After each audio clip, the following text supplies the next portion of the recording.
What's good? How was y'all doing today? We got my boy Aizen and analysis on the Lonely God, bro. Aizen is my favorite character, you feel me? And it's like it's a lot of like I love the way his character is written, bro. Like the battles he didn't have with Ichigo, Yuha, just this the whole entire anime. I love Bleach, bro. You feel me? But when it come to Aizen, bro, nigga, he above everybody on some shit like that, like real shit. But without further ado, we finna hop to the video. Appreciate y'all for watching. Make sure y'all leave a like, comment, subscribe, and let's alright to the video. Alright, time to talk about the guy who plans everything. Sosuke Aizen. Aizen Yes, is a sir. villain that, just like Dio, is sometimes downplayed or often misunderstood. Not as much though, as people recognize him as a good antagonist most of the time, but most people just label him as someone who's only about planning things, overpowered, looking cool, and that's it, which is obviously wrong and makes me just laugh at their statements on him. It always seems like they had never even watched or read Bleach, but just look up a few of those Aizen fights on YouTube and just got his character from there. The things that I see are really insane because they're completely ignorant and it shows a lot. But anyway, defending him isn't the point of today's video, but analyzing him and just taking a look at parts of him that are not just him looking cool and bullying everyone around him. I'ma try and look into the true character of Aizen. Okay, so Aizen is someone who puts up a majorly large wall around himself while setting that said wall up with spikes so no one would ever have the chance to get near him. He's someone who sets the boundaries for himself as he could never be like the people outside of his wall. He was too strong, too smart, and too different, so he makes his own space around himself, a space where no one would ever get the chance to make it to. Some people will like him though, he isn't entirely unique, but those people I'm referring to were able to get over their wall. Aizen was trapped. He's someone who keeps bringing himself down, whereas Like deep Ging, inside of him, he I would doesn't really say. want this to happen to himself. Him being different has been said by a lot of people in the Bleach world. He's regarded as a genius. He's also been really smart since he was young, but he had never shown everyone his true potential, just bits of it. Ever since he was young, he had been a determined individual. He was looking for ways to better himself and strive for more knowledge of the world.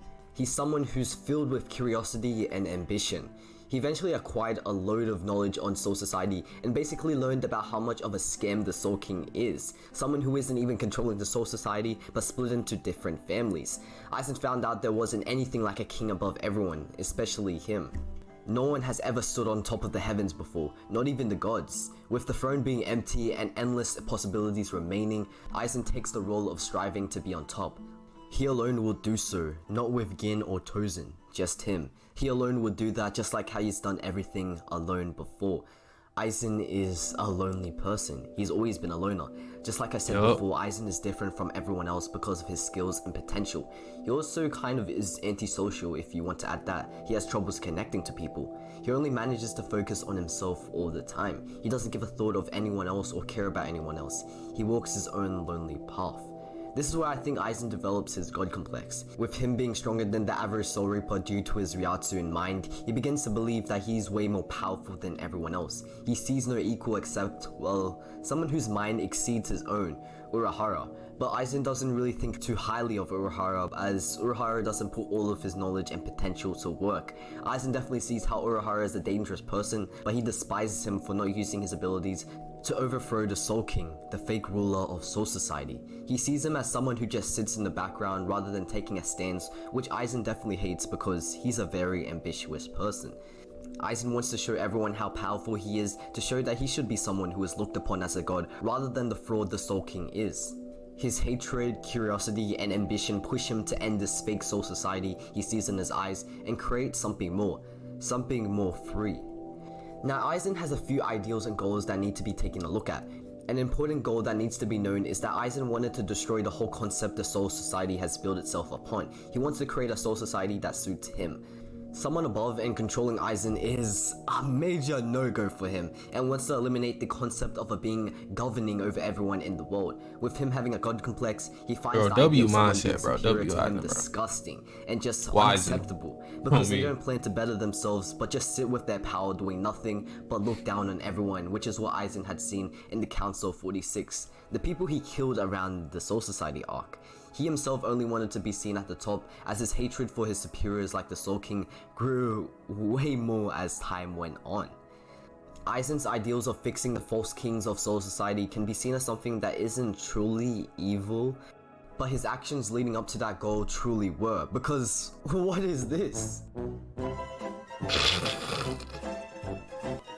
She really in love with my nigga too. It's He also only crazy. cares about himself, so anyone affected by his path wouldn't really get off too nicely.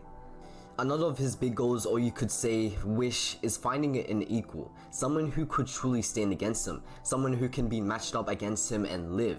And also someone who could, well, understand him. And this, ladies and gentlemen, is where Ichigo Kurosaki comes into play. Alright, you know how there were a lot of incidents where Aizen let off Ichigo instead of killing him then and there? Well, Aizen believed in Ichigo's potential. He could see that Ichigo has the ability to rise and overthrow even himself. Aizen sort of wanted this. Well, deep inside him, he did. Like I said around the start of the video, Aizen is a lonely guy who found it hard to connect with other people. Well, deep inside his heart, he wanted to be just a regular Soul Reaper. At the end of his final fight against Ichigo, the Hogyoku starts to peel off him. It leaves his body, removing him of the ability to fight back against Ichigo anymore. Eventually, Ichigo brings up that his dad had told him that Hogyoku could read the hearts of those around it and make their wishes come true.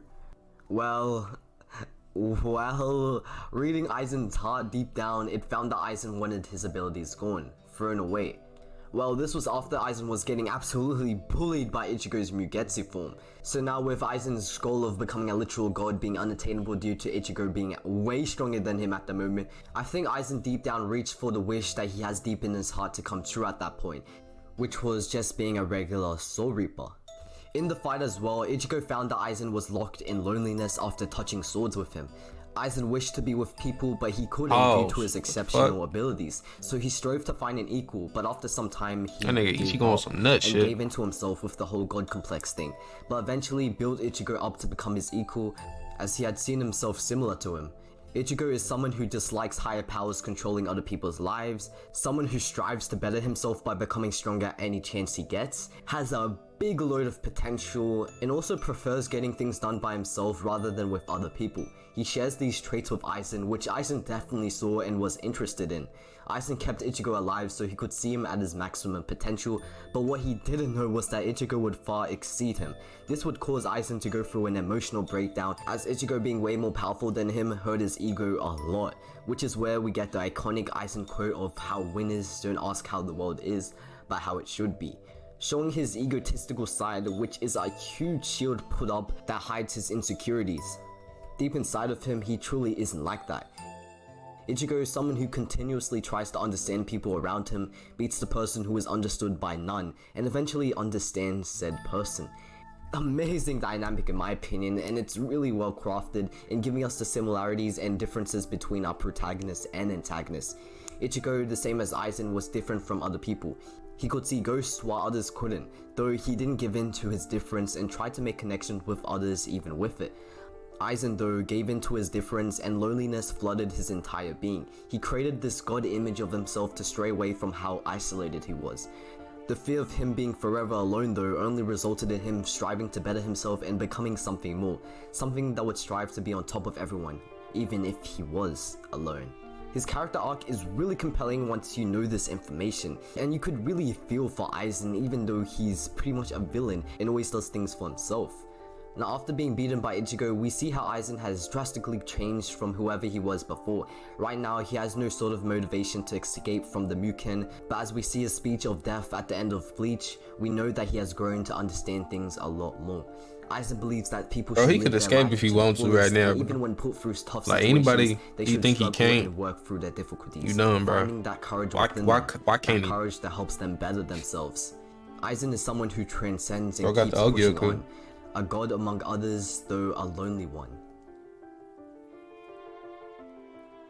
Nah, though, bro. Hey, it was WS video, bro. Real talk.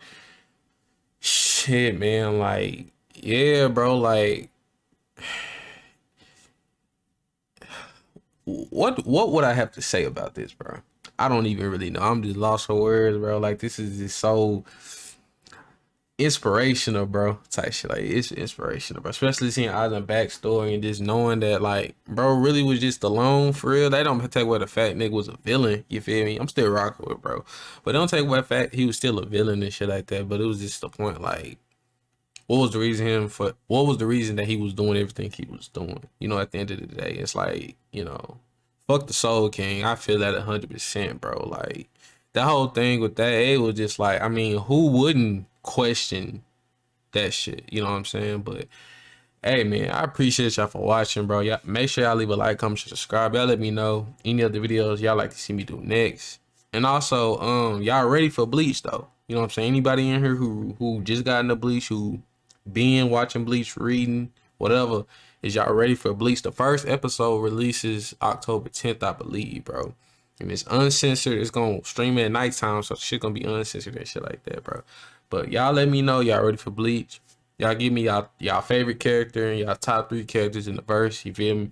But appreciate y'all for watching. Make sure you leave a like, comment, subscribe, and I will see y'all in the next video.